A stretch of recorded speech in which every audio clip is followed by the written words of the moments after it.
శ్రీ గురుభ్యో నమః. మనం నేటి సమాజంలో జరిగే కొన్ని దుస్థితుల గురించి కొన్ని విషయాలు ఇలా చెప్పుకుంటాం. అందులో మన సనాతన ధర్మ సంప్రదాయంగా వచ్చిన వివాహ వ్యవస్థలో ఇప్పుడు నేటి యువత పెడద్రోవ తొక్కేటువంటి కొన్ని విషయాల గురించి సూక్ష్మంగా ఇలా చెప్పుకుంటాం. మనకు పూర్వకాలంలో అద్భుతమైనటువంటి తల్లిదండ్రుల యొక్క పెంపకంలో వివాహ వ్యవస్థలో వివాహం చేసేటువంటి తీరు చాలా గొప్పది. ఆనాడు వధూవరులను ఎన్నుకోవడంలో తల్లిదండ్రులు జాతక చక్రాలతో పాటు వధూ ప్రక్కనైనా వరుని ప్రక్కనైనా ఇటు 7 తరాలు అటు 7 తరాలు పరిశీలించి వారికి బాగా తెలిసినటువంటి కుటుంబ వ్యవస్థ కలిగినటువంటి ఒక సంప్రదాయ కుటుంబములో వివాహం జరిపేవారు. ఆ వివాహానికి కూడా అద్భుతమైనటువంటి ఒక గొప్ప స్థితితో 10 మంది ఎదుట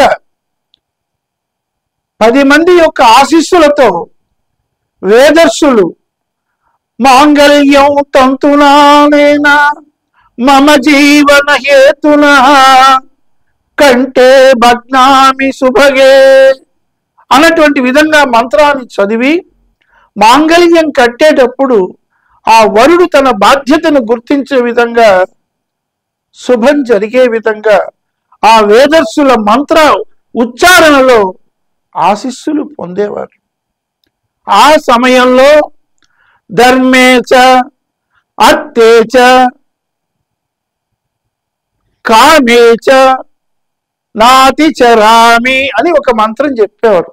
ధర్మం విషయం నందు కానీ దాంపత్యంలో కానీ నాతి చరామి అనే విధంగా ఆ వేద మంత్రాలలో ఉన్నటువంటి గొప్పనైనటువంటి నాటి ఋషులు మనకు అందించినటువంటి ప్రాచీన వేద సంస్కృతి మన భారతీయ సంస్కృతిలో ఇమిడిపోయి వివాహ వ్యవస్థ జరిగేది. వారు కూడా సంతానాన్ని పొందినటువంటి వారు కూడా పెద్దల యందు గౌరవం ఉండి కాలం గడిపేవారు. కానీ నేటి యొక్క దుస్థితిలో పాశ్చాత్య నాగరికత ప్రభావం వలన నేటి బాలురు బాలికలు ఉద్యోగ అధీనులైన తర్వాత సహజీవనం అనేటువంటి పేరులో కలిసి ఉంటూ వారు ఏ దారిలో పోతున్నారు, తన జీవిత గమనం ఏమిటి, తమ జీవన గమ్యం ఏమిటి అన్నటివన్నీ మరిచిపోయి తాత్కాలికమైనటువంటి కామ ఉద్రేకంతో సహజీవనాన్ని చేస్తూ జీవితాన్ని సర్వభ్రష్టత్వం చేసుకుంటూ ఎంతో మంది, నేను ఈ మధ్యకాలంలో విన్నదు, ఎంతో మంది వివాహం అయిన తర్వాత నేను ఉద్యోగం చేస్తున్నా నీవు ఉద్యోగం చేస్తున్నావు అని ఒక హాం చేత ఏ అమెరికాలో ఉంటూ ఎక్కడున్నా సరే వారిద్దరిలో అహం పెరిగిపోయి వారిద్దరి యొక్క దాంపత్య సుఖం కూడా సరిగా లేక నాడు వివాహం చేసినటువంటి వ్యవస్థలో తల్లిదండ్రులు మనకు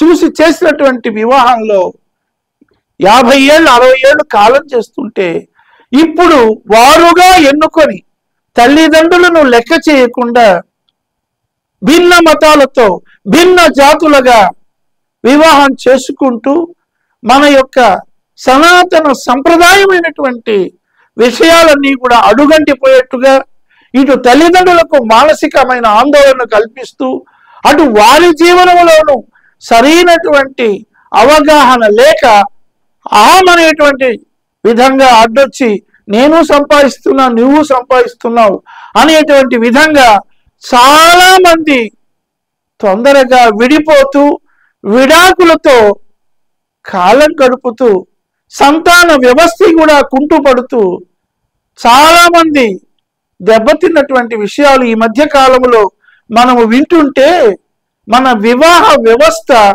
ఎంత అడుగంటిపోయింది ఇప్పటి కాలంలో. కాబట్టి ఓ యువతి యువకులారా, ఏది చేసినా తల్లిదండ్రుల యొక్క ఆశీస్సులుగా, గురువులు ఆశీస్సులుగా, మీరు ఎన్నుకునేటువంటి అమ్మాయి అయినా సరే అబ్బాయి అయినా సరే పెద్దల అనుమతితో మీరు వివాహం చేసుకుంటే మీ జీవితం 3 పువ్వులు 6 కాయలుగా ఉంటుందే తప్ప మీకు మీరు ఎన్నుకొని మీకు మీరు వివాహం చేసుకొని వివాహం అయిన తర్వాత కూడా కొంతమంది తల్లిదండ్రుల ఆశీర్వాదానికి వచ్చేటువంటి మహనీయులు ఎంతో మంది ఉన్నారు.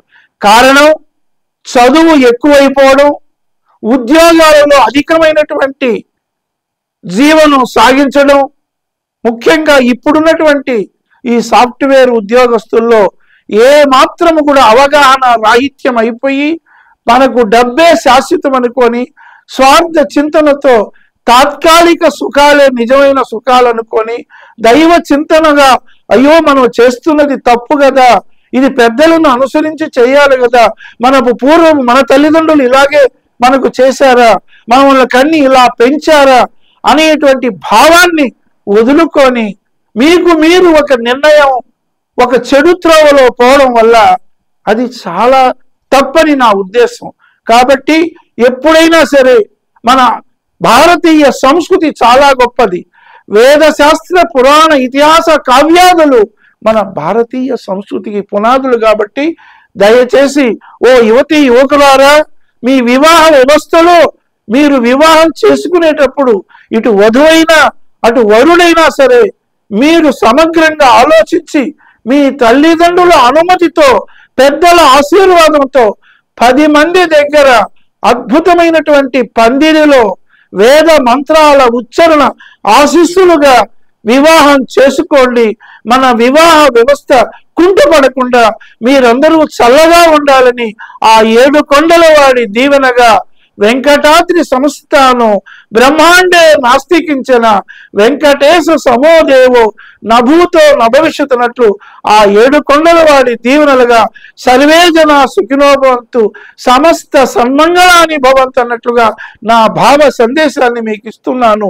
ఈ ప్రజ్ఞ అనేటువంటి ఈ టీవీ ఛానల్లో ప్రజ్ఞ అంటేనే జ్ఞాన బోధ. కాబట్టి నాలో మెదిలిన భావ లహరులను ఒక ఉత్తమ ఉపాధ్యాయుడుగా నేను 36 ఏళ్ళు ఉద్యోగం చేశాను. కాబట్టి నేటి యువతకు నా యొక్క పూర్వపు విద్యార్థిని విద్యార్థుల్లాగా అనుకొని మీకు ఒక భావ సందేశం ఇస్తున్నాను.